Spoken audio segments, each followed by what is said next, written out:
wabarakatuh. Kembali lagi kepada saya Husnul Khotimah. Di sini saya akan menjelaskan tentang profesionalisme guru dalam perspektif Islam. Baiklah, di sini sebelumnya saya akan menjelaskan siapa itu guru.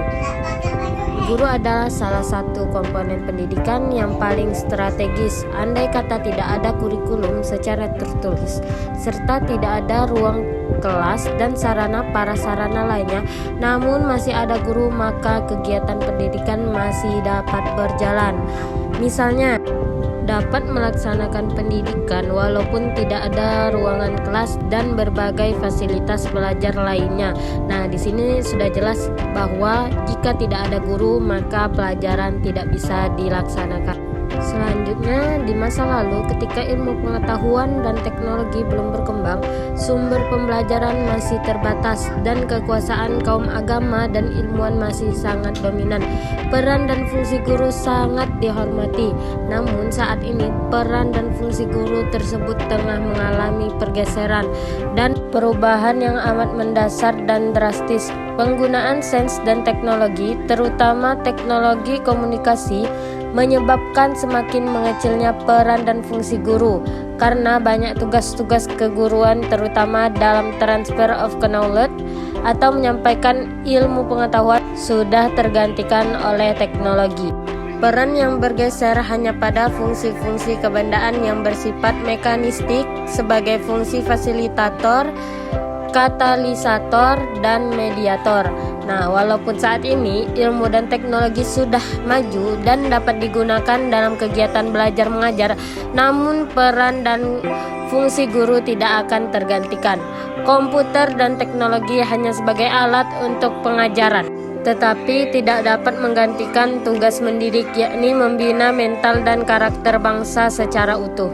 Di tengah-tengah terjadinya disorientasi peran dan fungsi guru sebagai akibat dari pengaruh globalisasi yang berbasis pada logika dan ekonomi kapitalis dan liberalialis, maka ke depan peran dan fungsi guru harus diarahkan kepada terwujudnya peran sebagai ulul albab, al-ulama, al-muzakkih, ahli al-zikr, dan al-rasikhuna fi alim. Baiklah, di sini saya akan membahas sedikit tentang konsep guru dalam Al-Qur'an. Apa sih yang dimaksud dengan ulul albab, al-ulama, al-muzakki, al-zikr, dan rasikhuna fi alim? Baiklah, yang pertama, ulul albab.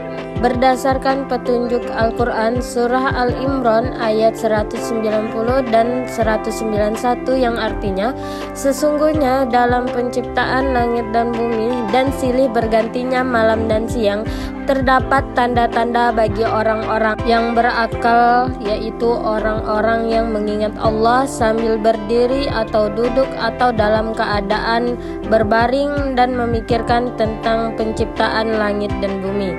Seraya berkata, "Ya Tuhan kami, tiadalah Engkau menciptakan ini dengan sia-sia, Maha Suci Engkau, maka peliharalah kami dari siksa neraka." Dapat diketahui bahwa guru sebagai ulul albab adalah orang yang memiliki keseimbangan antara daya fikir dan zikr, daya nalar dan spiritual. Dengan daya ini, maka seorang guru yang ulul albab akan melakukan fungsi amar ma'ruf nahi mungkar atau memerintahkan yang baik dan mencegah yang buruk kepada mahasiswanya kelak. Selanjutnya, al-ulama. Dengan mengacu kepada surah Al-Fatir ayat 27-28 yang artinya, tidakkah kamu melihat bahwasanya Allah menurunkan hujan dari langit lalu kami hasilkan dengan hujan itu buah-buahan yang beraneka macam jenisnya, dan di antara gunung-gunung itu ada garis-garis putih dan merah yang beraneka macam warnanya, dan ada pula yang hitam pekat, dan demikian pula di antara manusia, binatang-binatang melata dan binatang-binatang ternak ada yang bermacam-macam warnanya dan sejenisnya. Sesungguhnya yang takut kepada Allah di antara hamba-hambanya hanyalah ulama. Sesungguhnya Allah Maha Perkasa lagi Maha Pengampun. Orang guru sebagai al-ulama adalah orang yang mendalami ilmunya melalui kegiatan penelitian. Penelitiannya itu ia hanya menemukan dan bukan menciptakan teori, karena pemilik teori yang hakiki hanyalah Allah Subhanahu wa Ta'ala. Kesadaran guru sebagai al-ulama ini akan mengantarkan dirinya memiliki rasa takut menggunakan berbagai teori tersebut untuk tujuan-tujuan yang bertentangan dengan kehendak Allah Subhanahu wa Ta'ala. Fungsi keulamaan guru yang demikian itu sejalan dengan kompetensi akademik yang menjadi syarat sebagai guru profesional. Yang ketiga yaitu al-muzaki, dengan mengacu kepada Al-Quran surah Al-Baqarah ayat 129, dengan mengacu kepada Al-Quran surah Al-Baqarah ayat 129 yang artinya, ya Tuhan kami, utuslah untuk mereka seorang rasul dari kalangan mereka yang akan membacakan kepada mereka ayat-ayat Engkau dan mengajarkan kepada mereka Alkitab Quran dan hikmah serta menyucikan mereka. Sesungguhnya Engkaulah yang maha perkasa lagi maha bijaksana. Dapat diketahui bahwa fungsi guru sebagai al-muzaki adalah orang yang memiliki mental dan karakter yang mulia. Sebagai al-muzaki, ia akan membersihkan dirinya dan anak didiknya dari pengaruh negatif yang merusak akhlak, serta akan menjauhkan dirinya dari berbuat dosa dan maksiat. Selanjutnya al-zikr, dengan mengacu kepada surah Al-Anbiya ayat 7 yang artinya, kami tiada memutus rasul-rasul sebelum kamu Muhammad, melainkan beberapa orang laki-laki yang kami beri wahyu kepada mereka. Maka tanyakanlah olehmu kepada orang-orang yang berilmu jika kamu tiada mengetahui.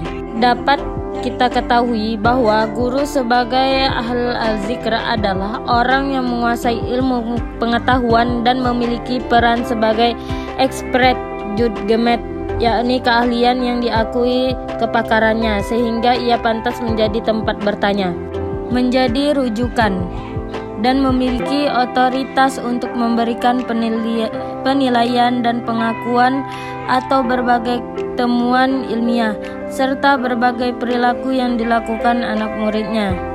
Itu selanjutnya yang terakhir al-rasikhuna fi al-ilm, dalam mengacu surah kepada surat An-Nisa ayat 7 yang artinya, dan orang-orang yang mendalami ilmunya berkata, kami beriman kepada ayat-ayat mutasyabihat, sesungguhnya itu dari sisi Tuhan kami, dan tidak dapat mengambil pelajaran daripadanya melainkan orang-orang yang beramal.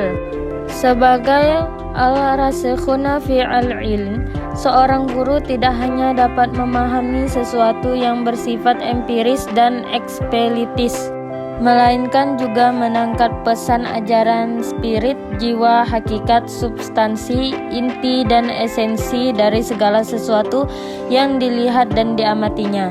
Nah, dengan cara itu beliau mampu mengarahkan murid atau pengikutnya untuk tidak terjebak pada hal-hal yang bersifat simbolik, ritualistik, dan formalistik tanpa makna.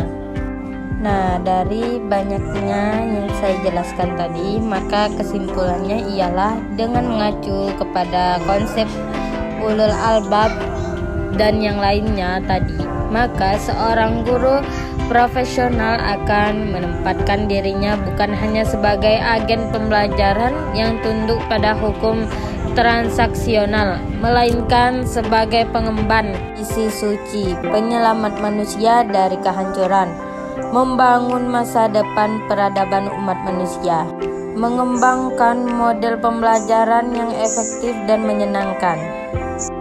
Mungkin sampai di sini saja penjelasan dari saya. Jika ada kesalahan mohon dimaafkan. Wabillahi taufik wa hidayah. Assalamualaikum warahmatullahi wabarakatuh.